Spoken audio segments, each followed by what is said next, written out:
My That is storyline fucking idea ridiculous. was that Stephanie gets pregnant. I was the one who impregnated her. My character. You remember some of the things you said no to? It's like, bro, of all the things you could think of, I don't give a fuck about a character. That's still your daughter no matter what. And that's the storyline that popped into your mother. That's why I believe everything they said about this man. Yeah. Welcome back to the channel, everybody. Chaos Reborn back, reacting to some more wrestling content. See that y'all kind of like the wrestling content. It's going to be a lot of it coming. Today, 10 darkest moments that WWE wants you to forget. I can think of a couple. I'm going to see if they're going to be on this list, though. So, before I start, though, like and subscribe, hit the bell notification, join the squad. Appreciate you all who have subscribed so far. Got me up to 55. Not a lot, but it's excellent for me right now. So, you know, share the videos, tell your friends. You know, invite others to join the channel if you enjoy the content. So, thank you, appreciate that. So, with all that said, let me shut it up and get to the video. Let's go. 1, 2, is this on? In the late 90s and 2000s, wrestling was filled with controversial angles that were shocking at the time but have aged badly as the years have progressed. I'd love to slap you across your face, but it looks like God already beat me to it. For this video, we'll be highlighting a wide variety of these moments, Is that when he including drunk his risque, spit? ridiculous, and offensive. Terrorists are gonna burn down the Undertaker's house. His children are gonna be kidnapped. His wife, she's gonna be raped by a motorcycle gang. We'll also touch on some dark behind-the-scenes stuff the as Katie well. Vick And then suddenly I was in a scene where I was going to be making out with a female, which I didn't think my character wanted to do. As today, we list 10 more controversial wrestling storylines. I just remember leaving that arena so mad and so offended that they would actually do something like that. And he told me he didn't know. In 2005, Wow. Chavo Guerrero was drafted from SmackDown to Raw with little fanfare, but no one would have expected gonna be the persona Kerwin he was about White. to morph into. Chavo had been repackaged into some wacky gimmicks back in WCW, but Kerwin White trumped them all. That was trash. To not be known as Chavo Guerrero. I have legally and proudly changed my That name boy Ziggles. to Kerwin White. That was so I said, all right, I trash. have two options. You either say no and possibly go back on the back burner for a while or get fired, or you say, all right, let's do it. As Kerwin White, Guerrero denounced his Latino heritage in favor of becoming a country club golfer that extenuated I'm so the glad he specific canned stereotype that claimed to be the after Eddie spokesperson passed. of middle-class America. Muhammad Ali, you know, he had to change his name to Muhammad Ali. Some people still try to call him Cassius Clay, but this is the same situation. The character's first name was a rib on WWE's longtime director of television. The last name, however, needs no explanation, though it White. came with a controversial catchphrase. Kerwin White. That's right, Kerwin White. And if it's not white, it's not right. And America, don't forget, if it's not white, it's not right. But Shelton Benjamin Trash. is not one of us. Shelton Benjamin. Nigga, you is ain't not one of y'all. The hell you talking about? Kerwin White That was was so short-lived, as trash. The character was dropped following the passing of Chavo's uncle Eddie. But I just don't think that it was one that had any longevity to it and in the best taste. From then on, Chavo reverted back to his original identity. Another similar character that was pitched around this time but thankfully never made it to air was to be portrayed by Sean Davari. He was going to be repackaged as an American patriot character called George Bush. We all know about the Wow. notorious dark storylines that This Vince dude, McMahon Vince, hooked was out of himself pocket, on, but let's boy. begin with a moment that slipped under the radar. First, we'll go back to 2003 when Stephanie I hit her McMahon with the mentioned how her Steiner dad liner. trafficked her as a bargaining tool to other promoters during negotiations, all while she I was did still under everything 18. for you, Every Daddy. time I went out to dinner with one of your business associates, I was 17 years old. You don't think they told me what you promised them I'd do? And guess what, Dad? I did it.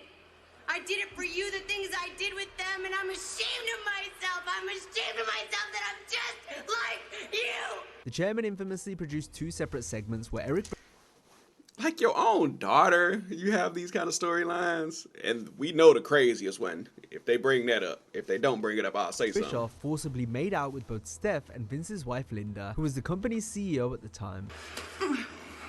Nigga Eric Bischoff.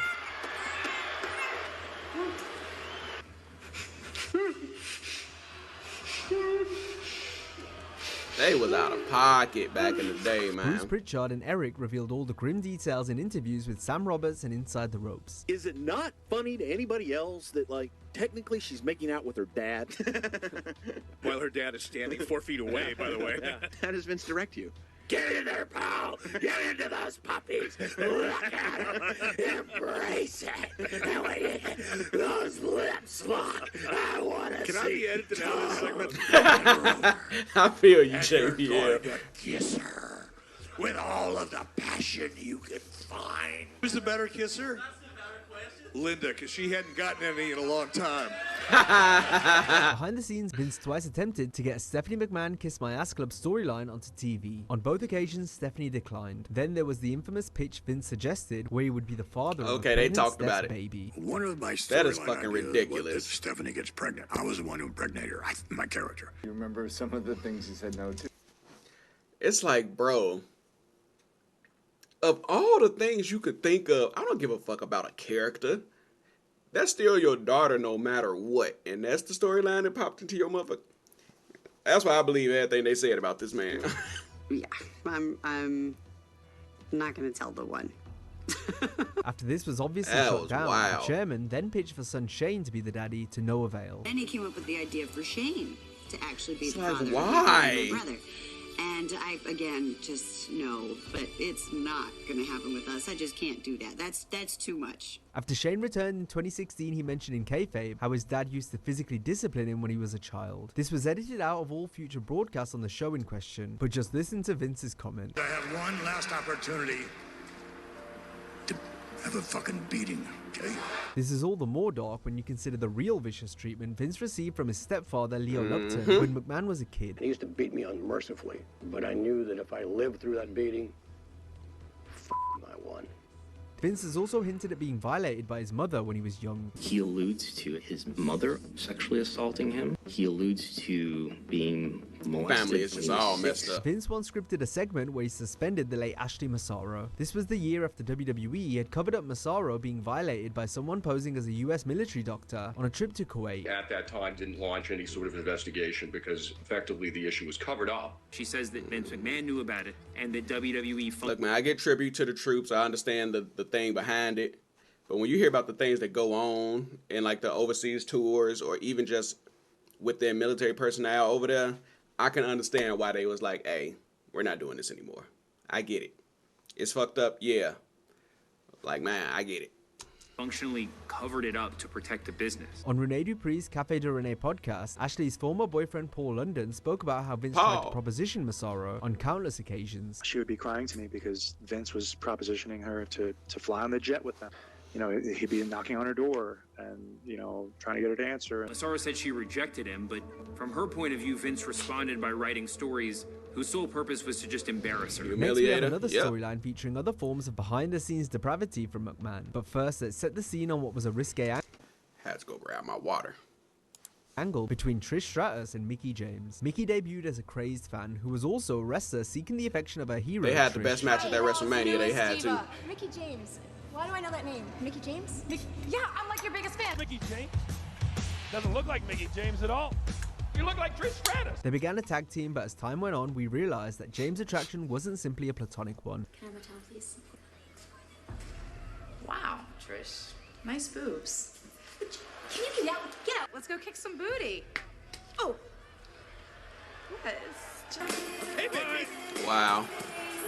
Stuff they used to do. I've idolized you. I worship you. You're my idol, Trish. I mean, I used to watch you with my grandpappy. I mean, God, you don't even With my grandpappy.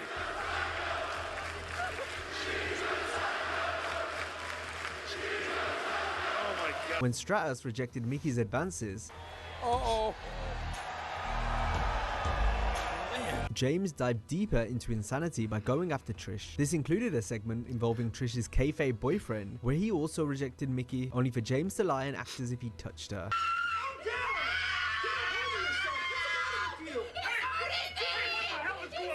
What the hell is wrong with Similarities you? were drawn from this segment to a real-life accusation made against Vince McMahon at a tanning salon 2 weeks prior. Weeks later, Vince created a storyline where Somebody's just absolutely making up all of these things. The connection being that McMahon says the tanning incident was made-up allegations. And she alleged that I don't know, man. had shown her naked The more photos you of learn, himself and had groped her. the more you believe that McMahon stuff. denies the allegations. Another possible connection to something behind the scenes occurred when Trish refused to take part in an angle where it's rumored that she was to willingly make out with Ashley Massaro to make Mickey jealous. Stratus later suggested this refusal may have played a part in her dropping the belt to James at WrestleMania 22. And then suddenly I was in a scene where I was going to be making out with a female, which I didn't think my character wanted to do.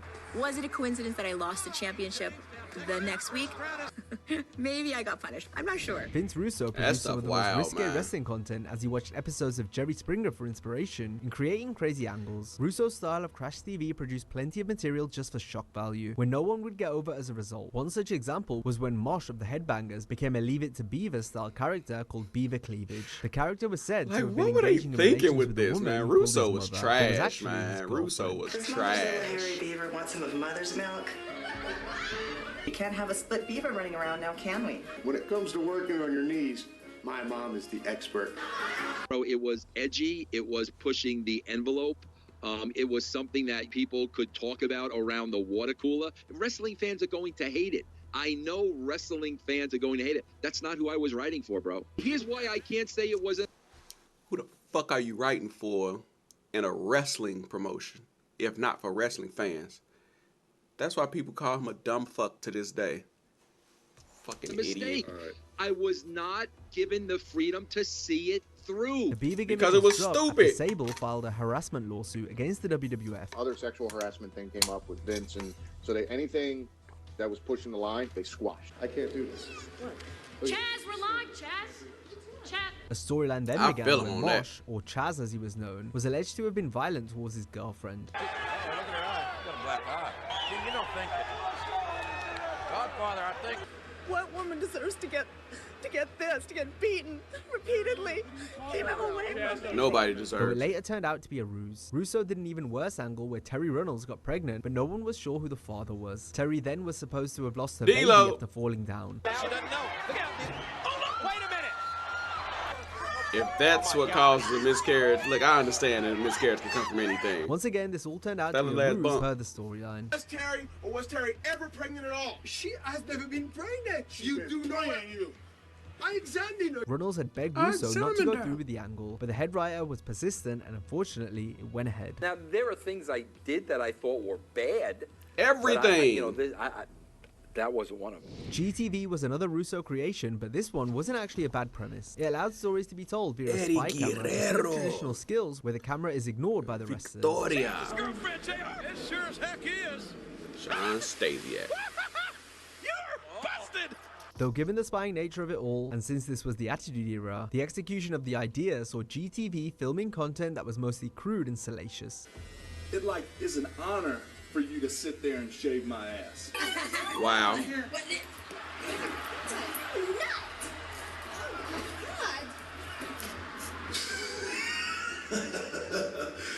They call you the Big Show.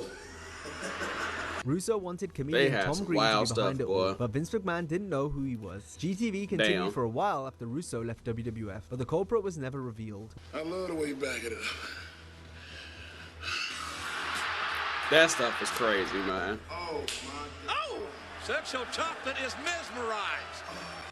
Russo's partner Ed Ferreira has said that Goldust was meant to be the architect of GTV, or GDTV as it was initially known. However, Goldust left the company after it began. GTV is very highly classified material that I cannot discuss with you. WWE 2023 Hall of Famer Tim White was a stalwart referee for many years up until he suffered a shoulder injury in 2002. This meant after decades of service, White's days as a ref were effectively numbered.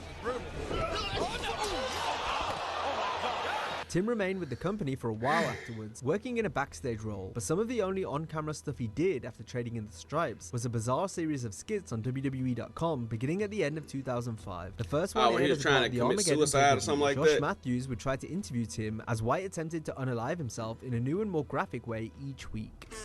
Yeah, that was so Mr. White, what are you stupid. doing? Mr. White, that's not wise. Mr. White, what are you doing? What's going on? Mr. White, this is awesome. Mr. White, please don't. Like, The who reason thought this given was for this funny? was that White was depressed. After being forced to retire from refereeing, the segments were panned as being disturbingly tasteless while serving no purpose. They were a brand of dark comedy that WWE has rarely ever gone for on television, so that explains why these primarily aired on the website instead. See it, let's take her inside. The WWE Diva So search sought to dumb. find a new crop of talent who would embody what the company wanted a female wrestler to be. In-ring ability was put on the back burner and completely secondary since most of Way the on the back competitors burner. had only just been introduced to the sport. Also, the challenges the girls did focused on other areas. These sometimes took up a total of 3 segments on the show. One such infamous example occurred on the August 30th, 2004 edition of Monday Night Raw in a so-called Diss the Diva challenge. The challengers were tasked with cutting unscripted promos on each other where they could say anything they wanted. What followed was some of the most Joy X-rated Giovanni. language and insults ever heard on WWE Hammy. programming. Michelle was the only one who could actually wrestle, in my opinion. Unsurprisingly, the segment, an entire Divas search, was buried by viewers. You're a And Layla. slut. You guys? The concept was tweaked in subsequent years. It was still bad TV, but this first 2004 Her face edition was looks stiff certainly as the hell. worst, and some of the most awful television the company has ever produced. Has nothing to do with wrestling, bitch. Let's lighten the mood a Bitch. little bit, as our next entry isn't so Horrible. much dark and controversial as it is gross and disgusting. As in the spring Uh, of 2002, I Tommy think Dreamer Undertaker didn't talked have much about him going on drinking from his, creatively. That was until he began a gimmick the where he chew would eat anything spit from bucket or anywhere, whatever. citing how he was just a regular guy. Good boy. See, not so bad. No, wait a minute. He like anything to pop the boys. It's like gum. Not barbicide, not barbicide. Dreamer essentially became a human garbage disposal. So sorry. He was even given a legit $7,000 bonus for drinking The Undertaker's tobacco spit. Here, let me help you out. Give it just a little more flavor.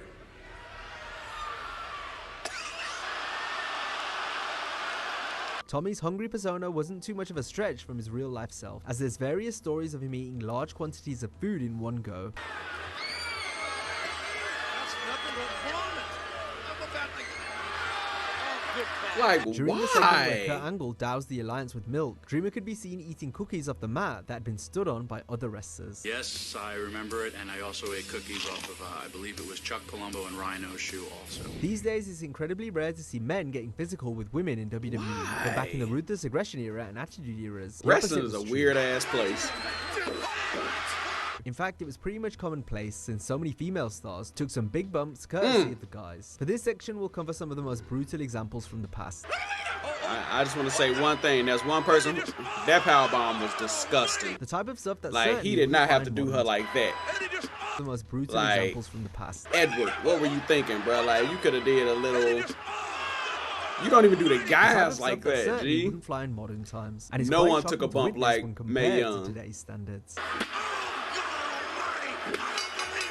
Kurt Angle had no qualms about slapping on any of his finishers to the opposite gender.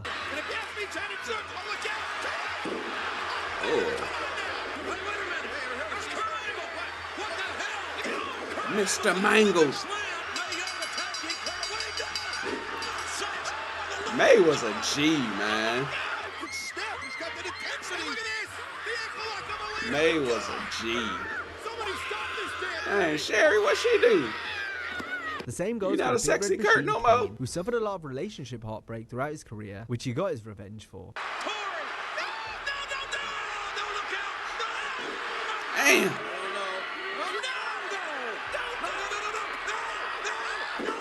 Damn.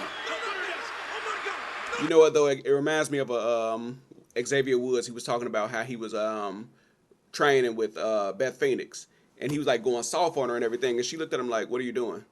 He was like, "Oh, you know," she like, "Don't be soft with me. What the fuck? Like, wrestle me like you wrestle anybody else." And from that point, they had an excellent sparring session because she's like, "I wrestle just like you wrestle. If you gonna do the bump, do the damn bump." And I'm like, "Hey, I feel her." So I get some of this, but some of this stuff looks brutal.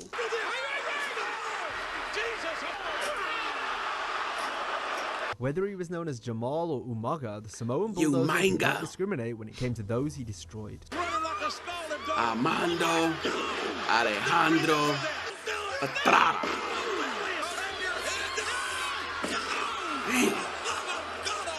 That's why I said Stone May Cold was a Steve G, Austin's motto of opening man. up a can of whoop-ass could have been tweaked to equal rights, equal fights, given the amount of stunners he gave to women. Equal rights and lefts. You don't disrespect my beer. What's wrong with you? I'm kind of glad you did. Steffi. When Chris Jericho applied the walls of Jericho to those much smaller than him, like is in the case here, it looked as if he was completely folding them in half. Yeah, for real though.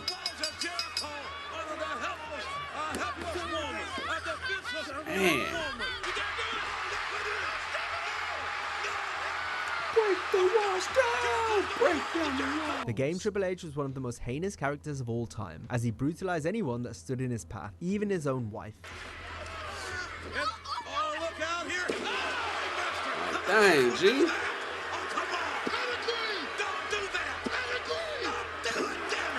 Randy Orton is one of the few that's allowed to get physical with women in modern times. Dang. Thought it was sweet. Yeah, they did her dirty in that Rumble. If we go further back, we'll see how it's something Randy's been doing since his early days. Randy Orton. Legend killer. Legend killer. What? What? Oh my God!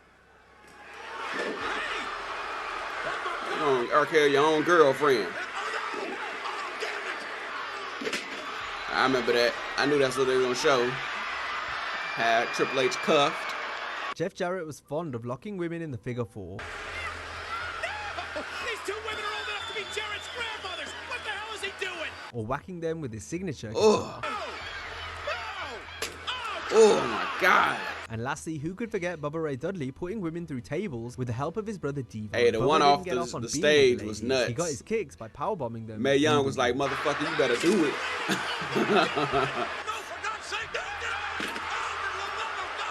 I like how she grabbed his hands to show that I'm good. That was a very well protected powerbomb. Like, very well protected. Extreme Championship Wrestling also featured plenty of similar behavior to that documented in our Stitch. last entry, usually Oh my courtesy of God. the Dudley Boys, but other wrestlers got in on the act as well. For this section, we'll highlight some of the other ways the original ECW pushed the envelope by showcasing some of the promotion's darker moments and controversial angles. The infamous crucifixion of the Sandman had the usual rowdy and boisterous ECW arena crowd in Philadelphia overcome with a stunned silence. And that was a one-time ECW arena where the I'm not a religious person, but that's still out of pocket. Like, just because it's not something I follow, don't mean I gotta disrespect yours. That is out of pocket. fans weren't saying, yo, go to hell and screaming. They were just quiet. Kurt Angle, who was exploring new career options after winning an Olympic gold medal, was in attendance and threatened the company with legal action following the incident. Told him I'm gonna sue you. Sitting there with if I that end rat. up on the same show. I just remember leaving that arena so mad and so offended that they would actually do something like that. He told me he didn't know. New Jack's antics had the capacity to go beyond He the was ring out of and pocket. delve into legitimate criminal territory, such as when he destroyed an untrained fan named Eric Kulas, or Mass Transit as he was called for this, his only ever match. New Jack was trash, man. As a person, cut him real hard. he was trash. And he bled. A lot. ECW was the first major wrestling promotion to portray two women in a relationship. The company notoriously exploited Tammy Lynn Sitch, aka Sonny. substance abuse issues, with a controversial expose. I was hoping I wouldn't wake up next morning. Tell me about it. Describe that thing. The worst Her feeling drug in the problems world. got real We bad. can't show the footage of this next one, but on two separate occasions, Rick Rude grabbed hold of Francine in a pile driver position and smothered his face into a private area while her clothes were hanging down. Now, if you enjoyed this video, be sure to check out our similar video Out on of 10 pocket. WWE wrestlers who destroyed their career with one mistake. Hope you have a great day. Man, out of pocket. Like, some of the stuff they did in them times was nuts, man. It's like, I'm trying to think back to it because I was around. I've seen the majority of everything that they showed in this video. I'm trying to think how I was as a kid. Some of it I probably was like, oh man. But then you get a little bit older and you like, what the Yeah, they did a lot of stuff, man. Attitude Era was a great time. Maybe it was the age I was and everything. And most of the stuff I think was pretty fine, but there was a lot of stuff that you just like, bruh, no. No, y'all out of pocket right now. But anyway, man, still good stuff to watch, you know. Bring up some of the good, the bad, take them both, and now you have the facts of life. Anyway, great stuff. Thank you all for watching. Appreciate it. Come back, watch the next video. I'm posting every day from now on. Every day. Whether it's gaming content or more things like this.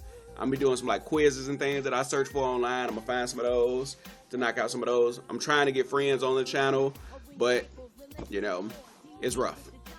Trying to do some extra stuff, man. I'm trying to bring a lot of stuff, but some things aren't coming through, some things are. But one thing for certain is I'll be posting every day. So come back. Kaos out.